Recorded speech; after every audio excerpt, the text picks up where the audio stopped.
Si je suis là, c'est grâce à Pierre. C'est lui qui m'a prévenu. Gardez espoir, parce que moi je me souviens, cet hiver avec le DAL, on est allé devant l'Assemblée Générale pour protester contre ça. Et maintenant, je suis assez surpris d'apprendre que le texte est déjà au deuxième tour, enfin en deuxième lecture. Donc voilà, peut-être que vous avez fait rater la première. Donc voilà, croyez-y, hein, peut-être que vous ferez rater la deuxième. C'est gentil, merci. Ouais, ils nous montrent le moral. Hein. Bon, en gros, ils nous ont lâché de ne pas mettre les locataires en prison pour ceux qui restent dans leur logement après le jugement d'expulsion. Voilà. Donc, c'est le seul truc sur lequel ils ont reculé. Mais en fait, tout le reste, ils l'ont gardé, quoi. Ils ont même amélioré, on va dire, la rédaction du texte de leur point de vue, ce qui veut dire qu'il est un peu plus difficilement attaquable. Alors, pour la suite, un peu de ce qui va se passer là. Donc ça va être adopté ce soir, puisque, comme je vous le disais tout à l'heure, la version qui a été présentée au Sénat, qui a été discutée déjà au préalable par la commission des lois du Sénat, reprend intégralement la version qui est sortie de l'Assemblée nationale il y a un mois et demi, là, ou un mois, je ne sais plus. Donc là, on va dire, on est dans une adoption, enfin, ça va aller très vite, hein, on ne sait pas exactement, ils vont pas tarder à commencer l'examen du texte de loi, et on pense que ça va être adopté en l'état. Ils n'auront pas besoin de faire ce qu'on appelle une commission mixte paritaire, hein. Donc de se réunir à nouveau et voir s'ils se mettent d'accord, s'ils se mettent pas d'accord, etc. Donc ils n'auront pas besoin, parce qu'ils se mettent d'accord entre les deux assemblées, donc c'est réglé. Alors après ça, c'est l'étape suivante, il y a un vote solennel qui peut arriver dès la semaine prochaine, hein, voire même, on ne sait pas s'il ne va pas venir cette semaine, à l'Assemblée nationale. Et puis, à partir de là, il y a 15 jours pour saisir le Conseil constitutionnel. 2 semaines. La saisine du Conseil constitutionnel, il faut qu'il y ait 40 parlementaires qui fassent une saisine du Conseil constitutionnel. Donc, bon, là, on pense que ça va se faire, hein. Il n'y a pas d'erreur là-dessus. Le Conseil constitutionnel va être saisi. Je ne veux pas on ne va pas rentrer dans les détails du texte de loi, de ce qui est un peu boiteux, ce qui n'est pas, tout ça, c'est pas le sujet, c'est pas la peine de se donner des espoirs inutiles. Mais en tout cas, il y a des juristes et des avocats qui travaillent d'ores et déjà, évidemment, sur la saisie du Conseil constitutionnel. Il y a un groupe de travail là-dessus, évidemment, et qui a commencé à bosser dès l'adoption en deuxième lecture à l'Assemblée nationale. Donc voilà, ça c'est le point. À partir de là, c'est 15 jours, 15 jours pendant lesquels les parlementaires de l'opposition vont normalement rédiger une saisine du Conseil constitutionnel, pendant que les associations et les syndicats vont rédiger aussi. Bon, tout ça, je pense que ça ne sera pas étanche, hein. Bon, on fait en sorte que ça échange, hein, quand même. Bon, quand les arguments qui sont moulinés par les associations et les juristes et les avocats qui travaillent en collectif, évidemment, ils en informeront les parlementaires, bien sûr, hein, pour qu'ils fassent une saisine qui soit la mieux possible, soit la meilleure possible, voilà, avec le plus d'arguments possible. Alors, voilà, donc les associations, vous savez, ils ne peuvent pas participer à une saisine, c'est le privilège des parlementaires, bon, mais ils peuvent faire, on va dire, envoyer une analyse, ils appellent ça une portée étroite, c'est bizarre comme terme, mais enfin bon. Donc envoyer un argumentaire au juge du Conseil constitutionnel. On ne se fait pas trop d'illusions quand même, sachez-le, parce que les dernières décisions rendues par le Conseil constitutionnel sont défavorables, on va dire, aux questions sociales, aux classes populaires.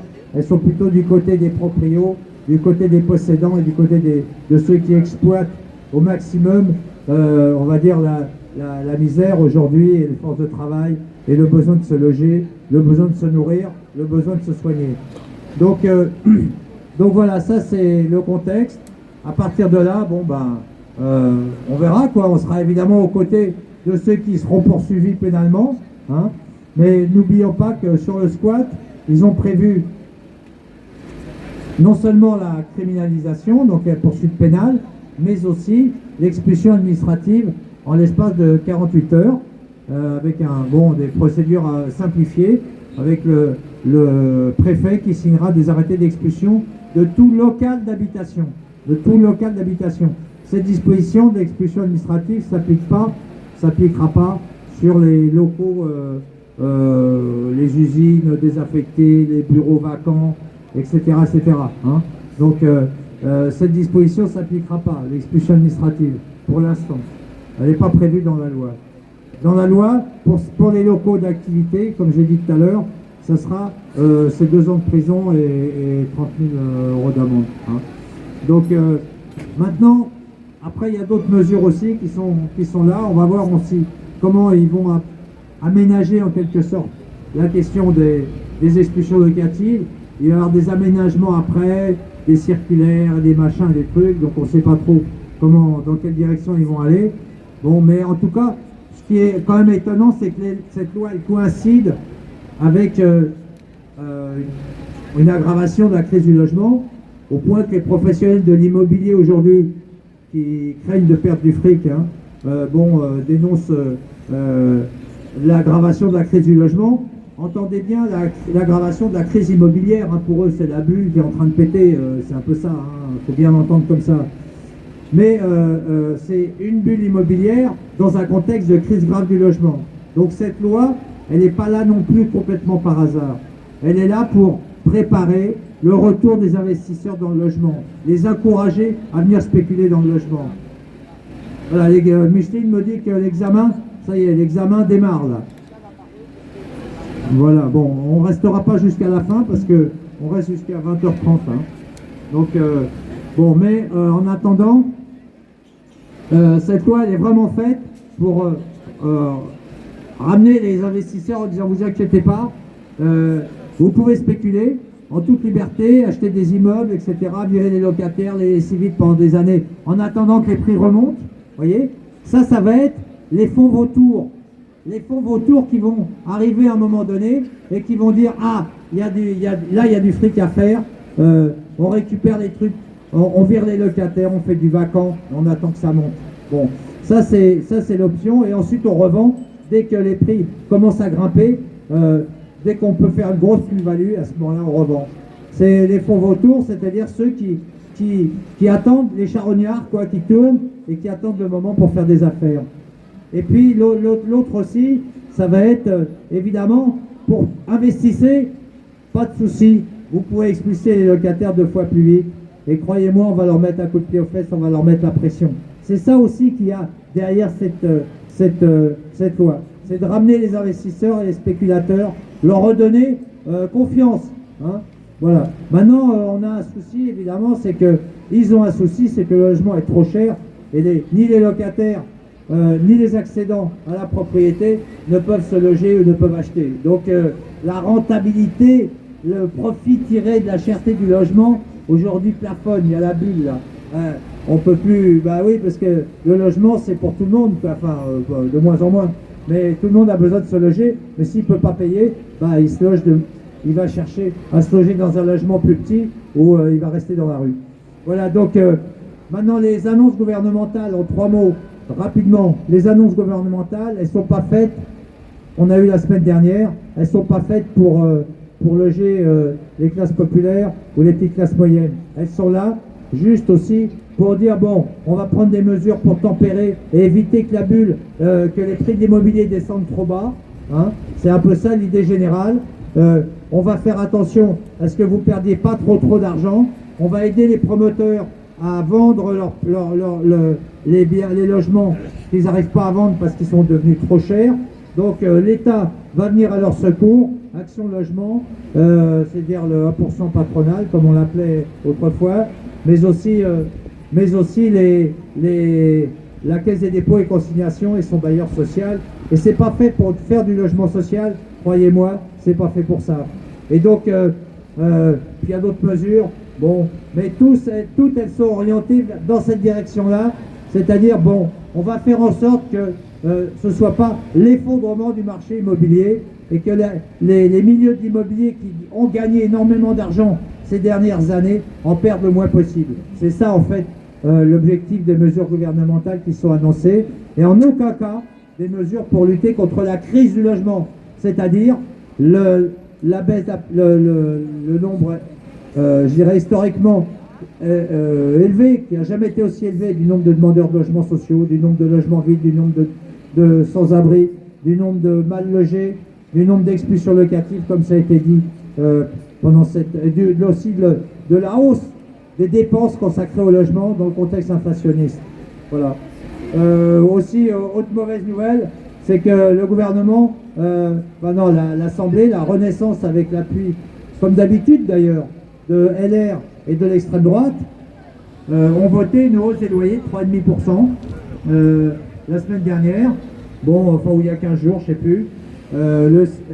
Hausse des loyers, alors certes, elle n'est pas aussi élevée que les 7% ou les 6% d'inflation, mais c'est quand même 3,5% qui s'ajoute aux 3,5% qui ont été votés l'année dernière. Donc ça fait un peu plus de 7%, ça fait 7,2% ou 7,1% de hausse de loyer en l'espace de 12 mois. Vous voyez? Donc 7%, c'est presque un an de loyer, un mois de loyer, pardon, sur l'année. C'est beaucoup. C'est beaucoup dans un contexte où les prix d'alimentation ont augmenté de 15%, etc.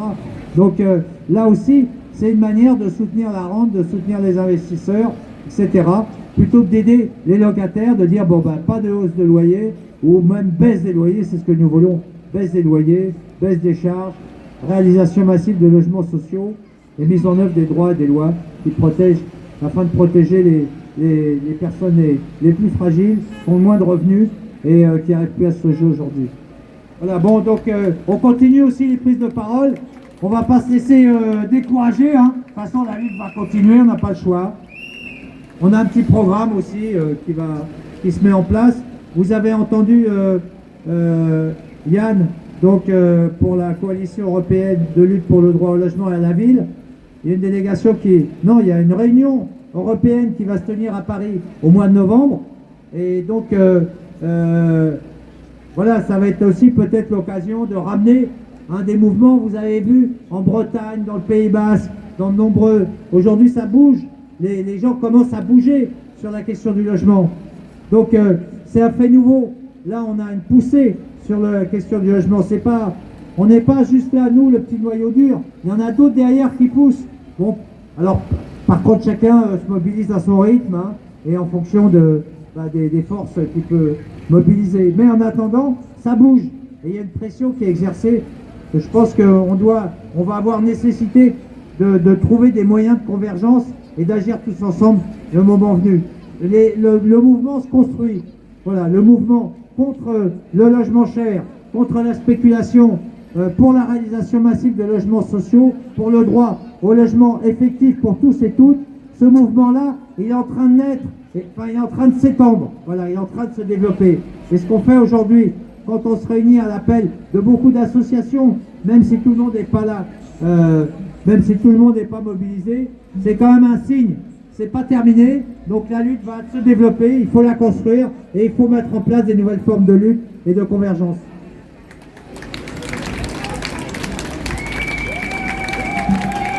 Ouais, j'ai une question. Qu'est-ce qu'on veut? Et alors? On vous a pas entendu, les mal logés là? Alors les mal logés là? Allez. Alors. Ce logement n'est pas un crime, c'est une